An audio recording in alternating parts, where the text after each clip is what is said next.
বন্যার পানিতে ভেসে গেছে দেশের হাজার হাজার মানুষের ঘর। পানি যদিও বা নামছে, সেক্ষেত্রে আছে সাপ, পোকামাকড় সহ নানা অসুখ বিসুখে আক্রান্ত হবার ভয়। সেক্ষেত্রে বন্যা কবলিত এলাকার মানুষ সবচেয়ে বেশি ঝুঁকিতে চর্মরোগের।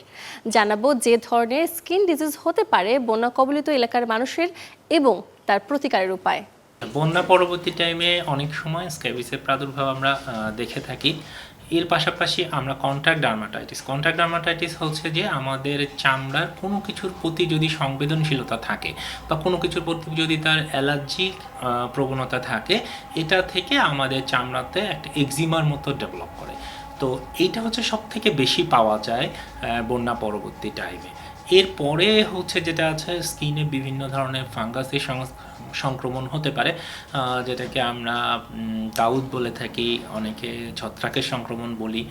আর একটা জিনিস হতে পারে সেটা হচ্ছে বিভিন্ন ধরনের ব্যাকটেরিয়াল সংক্রমণ। দেখা যাচ্ছে যে কারো শরীরে ফোড়া হচ্ছে বা কারো শরীরে ছোট ছোট গুটি হচ্ছে, যেটাতে পুজ হচ্ছে, বা সিম্পল হাতে একটু হয়তো বা কোনো কিছুর খোঁচা লেগে কেটে গেছিলো, সেখানে ইনফেকশন হচ্ছে।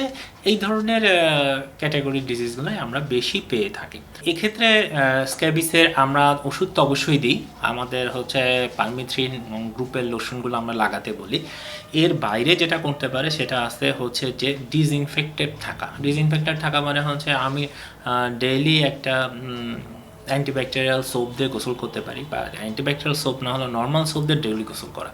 ত্বকের যে কোনো কিছুর প্রতি সংবেদনশীলতা বা কোনো ময়লা বা কোনো কিছুর মধ্যে সে হাত দিয়েছে বা সংস্পর্শে গেছে, তখন হচ্ছে তার যদি এক্সিমার মতো হয়, তো সেক্ষেত্রে হচ্ছে অ্যান্টিহিস্টামিন সে খাবে এবং হচ্ছে ভালো করে জায়গাটা পরিষ্কার করবে।